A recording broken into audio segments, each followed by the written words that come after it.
Mais bien sûr qu'on allait finir par en parler. Autant vous dire que cette chanson avait une grosse responsabilité.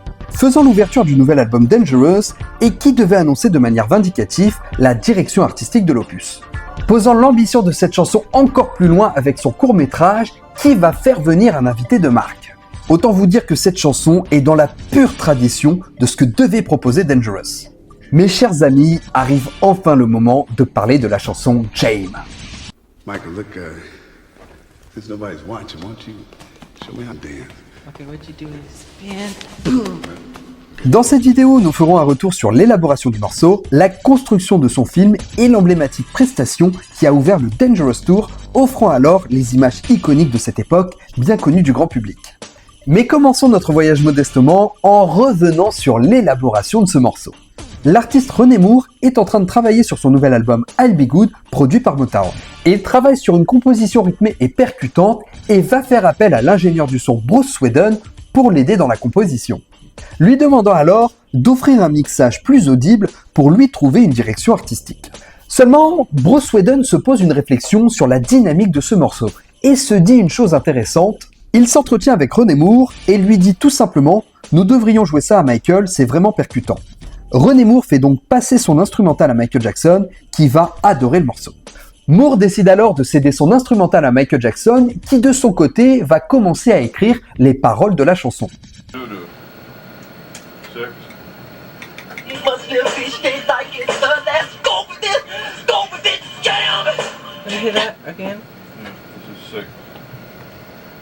Dans un élan de militantisme que Michael assume de plus en plus à cette époque, il écrit des paroles engagées dénonçant la désolidarisation des différentes nations à travers le monde, symptomatique des différents clivages politiques et autres malhonnêtetés de la plupart de ceux qui se disent apporteurs de paix.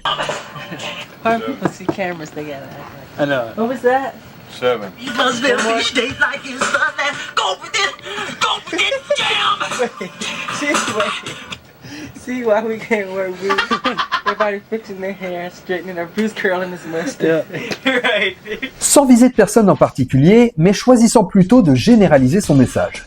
Les paroles de la chanson sont simples, mais mises principalement sur leur aspect percutant. You must live each day like it's Sunday. Go with it, jam! Okay. 12. 11 you You want to hear play? 11 again? Yeah. Here's You must 11. live each day like it's Sunday. Go with it, jam! 12. 12. You must live each day like it's Sunday. Et afin d'harmoniser au mieux la chanson par rapport à la direction artistique de l'album, Michael Jackson fait rentrer dans la boucle Teddy Riley pour la production, apportant alors son identité artistique qui lui a valu entre autres le titre de l'un des inventeurs du New Jack Swing. I found me within myself. Go with it, jam! 44. Where Bruce? Heard me, I found peace within myself. Go with it, jam! Okay, again. 43. Teddy Riley avait d'ailleurs expliqué dans une interview « Jame m'a d'abord été présenté comme un simple battement de batterie. René Moore et Bruce Swedon sont arrivés avec une idée géniale et l'ont donné à Michael comme un beat. On ne peut pas leur enlever ça. Il s'agissait d'une simple mélodie déshabillée jusqu'à ce que Michael Jackson y pose sa voix et que j'arrive pour y mettre le glaçage. En fait, j'ai ajouté la plupart des parties de clavier et tous les éléments de percussion, les parties de corps et celles de guitare pour réaliser ce qu'elle est devenue. Michael m'a dit de voir ce que je pouvais faire avec, alors je m'en suis chargé. J'ai créé d'autres instruments et assuré une nouvelle production sur le titre et Michael a aimé. Et Michael Jackson veut pouvoir proposer un rap sur le bridge comme il le fait sur la plupart des productions de Dangerous. Et Teddy Riley va suggérer à Michael de faire participer le rappeur EVD.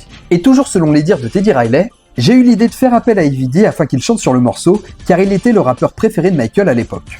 Et le rappeur EVD va s'accorder parfaitement aux propos de la chanson. Ayant une importance particulière dans toute la discographie de Michael Jackson, se voyant être souvent utilisé pour introduire certains remixes de la chanson. EVD profite de l'occasion pour rendre directement hommage à Michael et sa petite sœur Janet, ne se privant pas de citer les titres du King of Pop qu'il affectionne le plus. Jam, here comes the man, hot damn. The big boy stands with an upper hand. He funky tracks with my man Michael Jackson. A smooth criminal, half the man is Mike, so relax. Mingle, jingle in the jungle. Bum rush the door, 3 and 4 in a bundle. Execute the plan, first I cooled it like a fine. Got with Janet, then with Guy, never with Michael, cause that ain't hard. D'ailleurs, EVD sera un des seuls rappeurs à pouvoir proposer son bridge directement dans un court-métrage de Michael Jackson, ce dont on va parler tout de suite.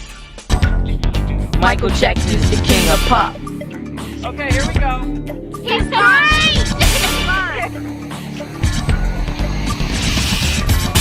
Dans un premier temps, Michael Jackson appelle son ami et chorégraphe habituel, Vincent Patterson, pour lui proposer une première ébauche scénarisée.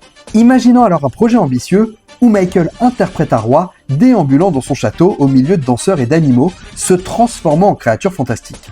Ce qui n'est d'ailleurs pas sans rappeler les images de la pochette de Dangerous et tous ses symboles anthropomorphiques. Il imagine également une femme sautant d'une fenêtre, mais à l'arrivée de Michael au même moment, permis à celle-ci de se transformer en oiseau et être sauvée. Mais le scénario va être budgétisé et jugé trop élevé par Sony Music qui demande à Michael de laisser tomber cette idée. C'est finalement le réalisateur de spots publicitaires David Kellogg qui va être embauché pour réaliser le clip vidéo.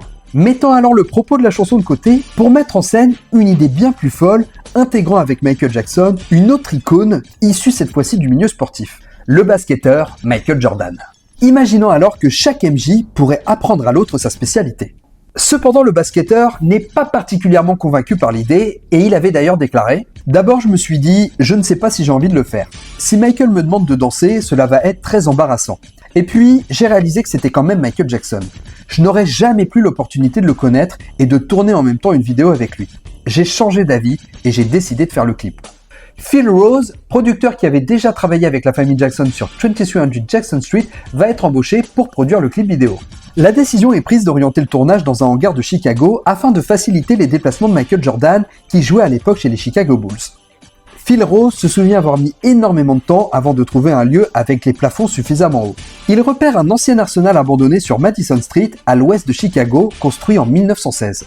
Le bâtiment impressionnant à plusieurs étages a non seulement servi à former les troupes de réserve de la ville, notamment le 132e régiment d'infanterie, tout en étant le lieu de loisirs des recrues, mais a aussi accueilli des événements sportifs à partir des années 20.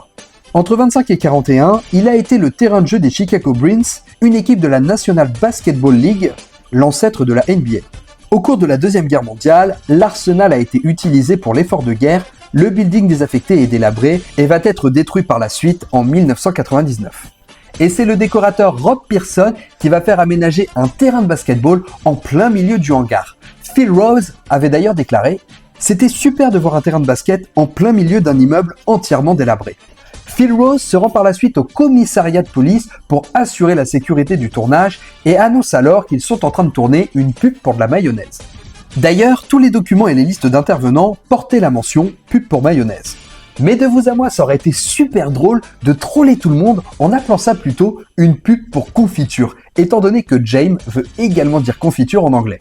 Les équipes sont prêtes à organiser le tournage, mais difficile de trouver des dates qui correspondent aux disponibilités de Michael J et Michael J. Michael Jackson arrive sur le premier jour de tournage et tous les policiers autour étaient bouche bée car évidemment ils ne s'attendaient pas à voir arriver Michael Jackson pour une pub de mayonnaise. Michael Jordan arrive 2 heures plus tard et le temps de se mettre en place, la consigne pour les deux MJ est simple, amusez-vous.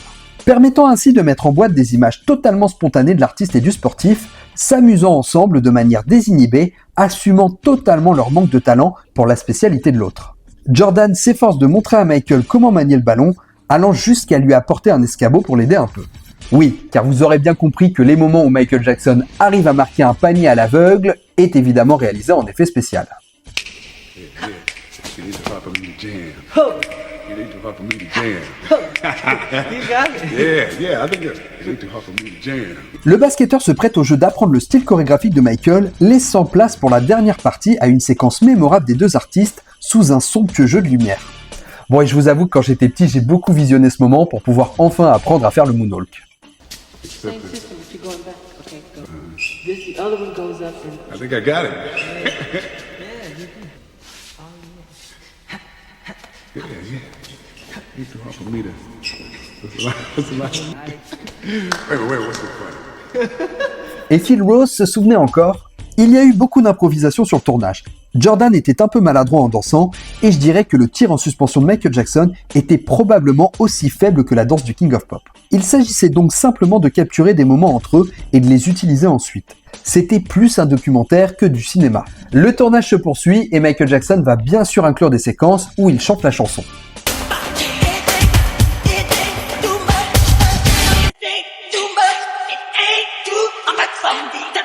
Dansant également dessus, et va d'ailleurs beaucoup travailler sur les lumières du métrage, David Kellogg ayant des difficultés à offrir un rendu satisfaisant pour Michael, proposant alors trop d'ombre sur le visage du chanteur.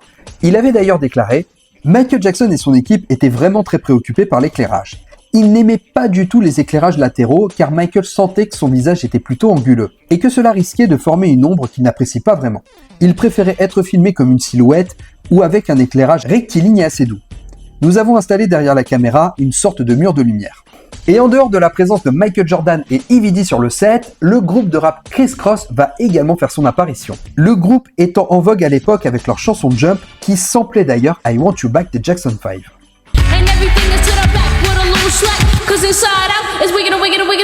Et en plein milieu du tournage, Michael Jackson va s'absenter quelques jours pour se rendre à un repas.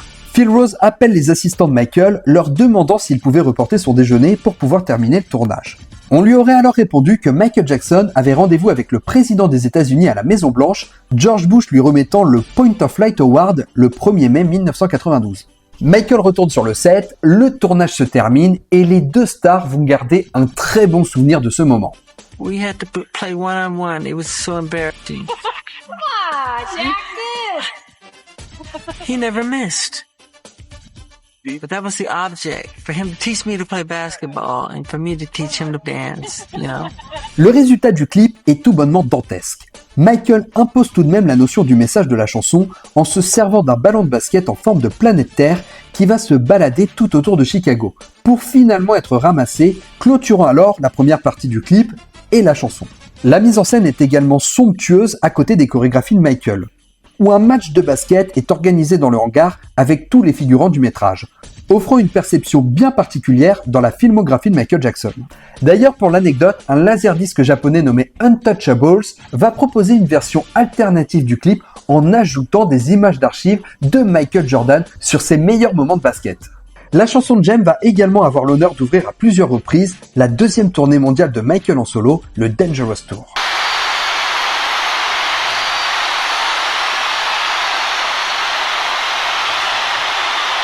Où toutes les poses de l'artiste ont su être sublimées à plusieurs reprises par le travail incroyable de Christophe Boulmé, accentuant encore plus l'iconisation de Michael Jackson. Un exercice que Michael Jackson va d'ailleurs répéter lors de la mi-temps du Super Bowl en 1993.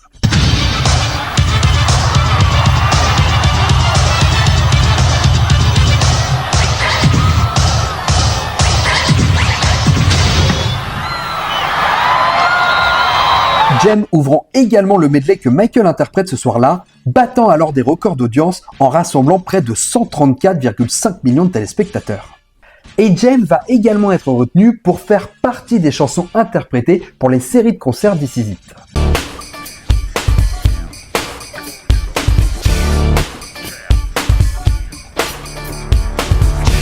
Revenons alors au basique du célèbre toaster pour la prestation. Ce qu'on peut dire, c'est que l'appréciation de ces chansons ne peut pas se faire uniquement par la simple écoute du titre.